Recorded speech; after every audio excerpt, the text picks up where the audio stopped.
4 foreigners arrested on suspicion of stripping naked and urinating on the sacred peak of Mount Kinabalu and thus starting a 5.9 magnitude tremor that led to the deaths of 18 climbers have been moved to secure cells in the Malaysian state of Sabah, according to their lawyer.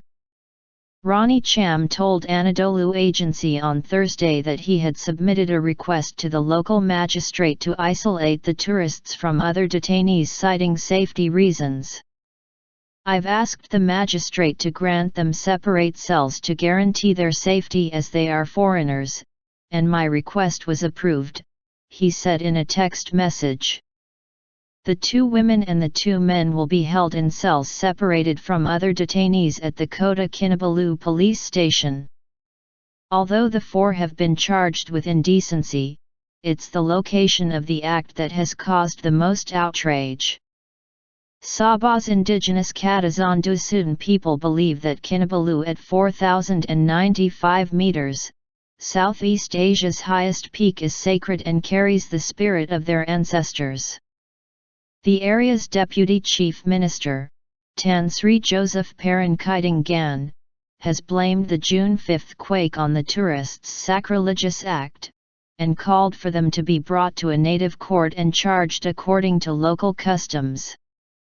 "Whether other people believe this or not, it's what we Sabahans believe.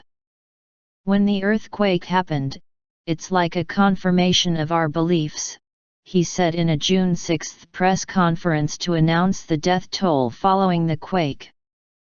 Most of those who died were from a Singapore primary school, which was hit by an avalanche of boulders. "It is a sacred mountain and you cannot take it lightly," said Kitingan. The tourists Canadians Lindsay Peterson, 23, and Danielle Peterson, 22, Dutch national Dylan Snell, 23, and Briton Eleanor Hawkins, 24 were detained Tuesday under Section 294A of the Penal Code for public indecency. A police report lodged by Sabah Park staff alleged that they were among 10 people who broke away from a group of 27 at the mountain's summit plateau May 30 and proceeded to urinate and strip before taking images that were later published online. According to the Malay Mail, they were approached and reprimanded by a mountain guide, but told him to go to hell and called him stupid.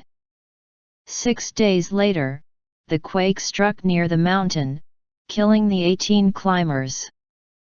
On Wednesday, authorities arrested a third person, Emil Kaminsky, a 33-year-old adventure travel blogger who allegedly led the group up the mountain.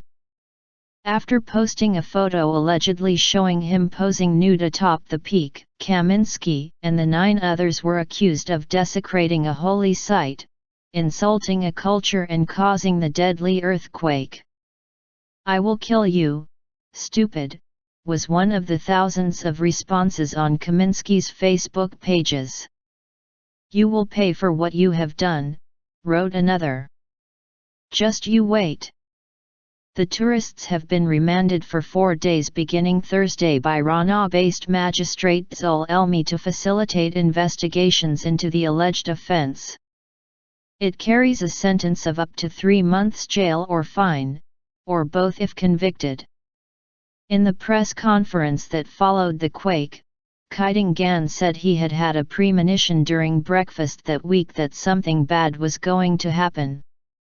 "It involved a flight of swallows circling outside the house," he said. "At first I didn't think anything of it, but after it went on for more than half an hour I knew something was not well. I brought it up with my wife and we both agreed that something bad was going to happen," he added. The next day, "I was on the way to the airport when the earthquake occurred."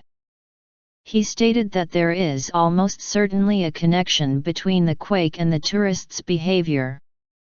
On Wednesday, the Star reported that the Lotud tribe in the area's Tuaran district would conduct a Manalibobo, or a ceremony to speak with the mountain's spirits on Saturday. It will be conducted by at least 2 Lotud priestesses, known locally as Tant Agas, it added.